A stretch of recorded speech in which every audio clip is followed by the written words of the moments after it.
అవకాశం ఉంది. తిరిగి మళ్ళా మనకి 15వ తారీఖు నైట్ కానీ లేదంటే 16వ తారీఖు ఉదయం కల్లా మనకి ఆయా మున్సిపాలిటీ పరిధిలో ఉన్నటువంటి ఆయా మున్సిపాలిటీ పరిధిలో ఉన్నటువంటి ఏరియాకి వచ్చే అవకాశం అయితే ఉంది. అప్పటి వరకు కూడా వారి ఫోన్లు స్విచ్ ఆఫ్ అవుతుంది అంటున్నారు. సో చూడాలి మరి.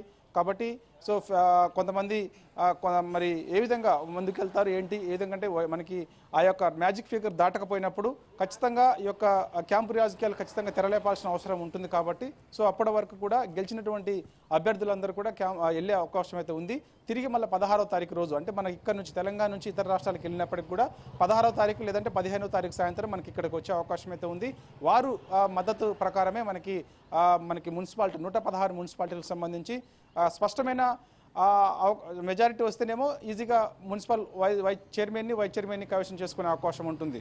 మ్యాజిక్ ఫిగర్ దాటకపోతే మాత్రం మద్దతుతో ఇతర పార్టీల మద్దతుతోటి మనకి ఇటు 7 కార్పొరేషన్లకు సంబంధించి మేయర్ని డిప్యూటీ మేయర్ని ఎన్నుకోవాల్సి ఉంటుంది.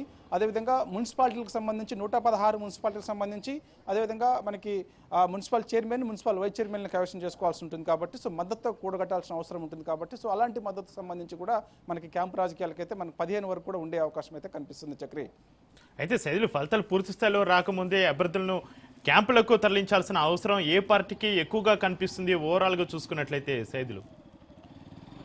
అధికార పార్టీ ఖచ్చితంగా అధికార పార్టీది మనకి కొంత అడ్వాంటేజ్ ఉంటుందని చెప్పేసి కూడా అందరికీ తెలిసిన విషయమే. ఎందుకంటే వ్యవస్థలన్నీ కూడా అధికార పార్టీకి పనిచేస్తాయని చెప్పేసి కూడా చాలామంది చెప్తూ ఉంటారు.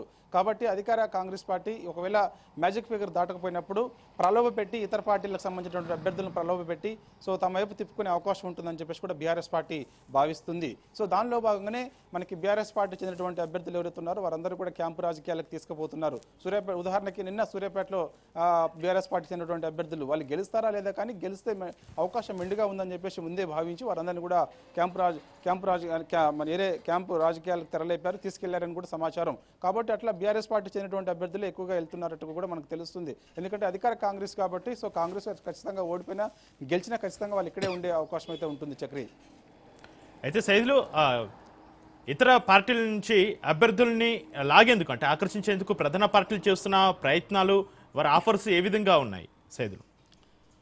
సార్ చూడాలి చక్రి. ఎందుకంటే మనకి రిజల్ట్స్ ఏ విధంగా ఉంటాయో తెలియదు. కాబట్టి మధ్యాహ్నానికి ఒక క్లారిటీ వస్తుంది. క్లారిటీ వచ్చిన తర్వాత మనకి ఒక స్పష్టత కూడా వచ్చే అవకాశం అయితే ఉంది. కాబట్టి సో దానివల్ల మనకి ఆయా మున్సిపల్ పరిధిలో ఏ పార్టీకి ఉన్నటువంటి వార్డుల ఆధారంగా స్పష్టమైన మెజారిటీ మ్యాజిక్ ఫిగర్ వచ్చిందా రాలేదా ఒకరిద్దరు అవసరం పడుతుందా అనేది చూసినప్పుడు ఖచ్చితంగా ఇతర పార్టీ వాళ్ళని అంటే ఉదాహరణకి మన కాంగ్రెస్కి సంబంధించి మ్యాజిక్ ఫిగర్ రాకపోతే ఖచ్చితంగా అక్కడ కార్పొరేషన్లకు సంబంధించి మేయర్ ఫీటింగ్ కవసం చేసుకోవాలంటే బీఆర్ఎస్ సంబంధించినటువంటి అభ్యర్థులు మద్దతు కూడగట్టాల్సిన అవసరం ఉంటుంది.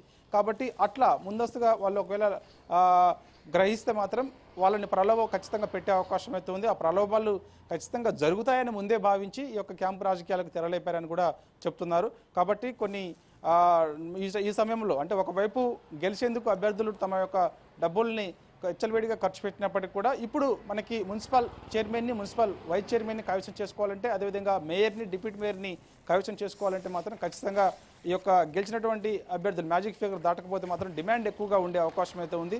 వాళ్ళని వివిధ రకాలుగా ప్రలోభ పెట్టే అవకాశం అయితే ఉంది. వారి ఫోన్లు స్విచ్ ఆఫ్ అయినప్పటికీ కూడా వాళ్ళ ఫ్యామిలీ మెంబర్స్తో కలిసి వాళ్ళ ఫ్యామిలీ మెంబర్ దగ్గరికి వెళ్ళి వాళ్ళని ఒప్పించి మెప్పించే ప్రయత్నం కూడా చేస్తారనేది కూడా అంటున్నారు. చూడాలి మనకి సాయంత్రం వరకు కూడా మనకి ఒక ఏంటి అనేది క్లారిటీ వచ్చే అవకాశం అయితే ఖచ్చితంగా అయితే మాత్రం ఖచ్చితంగా చాలా చోట్ల టఫ్ ఫైట్ జరిగే అవకాశం ఉంది. కాబట్టి మ్యాజిక్ ఫిగర్ దాటకుండా ఉండే అవకాశం అయితే ఉంది కాబట్టి ఏ పార్టీకి కూడా సో అలాంటి సమయంలోనే ఇది జరిగే అవకాశం అయితే ఉంది. అది అనేది కూడా మనకి సాయంత్రం క్లారిటీ వస్తుంది. Chakri right, thank you Saidulu.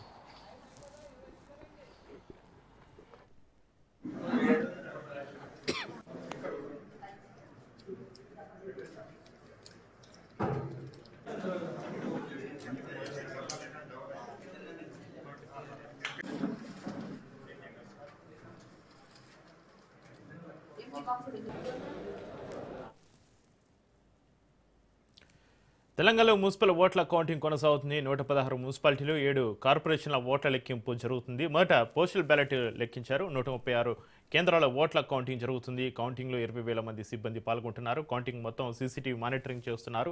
మొదటి ట్రెండ్ రావడానికి 2 గంటలు పట్టే అవకాశం అయితే కనిపిస్తుంది. సాయంత్రానికి ఫలితాలపైన స్పష్టత రానుంది. ఇక ఈ నెల 16న మున్సిపల్ చైర్మన్లు వైస్ చైర్మన్ల ఎన్నిక జరగనుంది. అదే రోజు కార్పొరేషన్ల మేయర్లు డిప్యూటీ మేయర్లను ఎన్నుకుంటారు. ఇక ఈ కౌంటింగ్ సంబంధించి మరింత సమాచారాన్ని భద్రాద్రి కొత్తగూడెం నుంచి మరింత సమాచారాన్ని మా ప్రతినిధి నవీన్ లైవ్లో అందిస్తారు. నవీన్, కౌంటింగ్ కేంద్రం వద్ద పరిస్థితి ఏ విధంగా ఉంది, ఓట్ల లెక్కింపు ఏ విధంగా కొనసాగుతుంది నవీన్?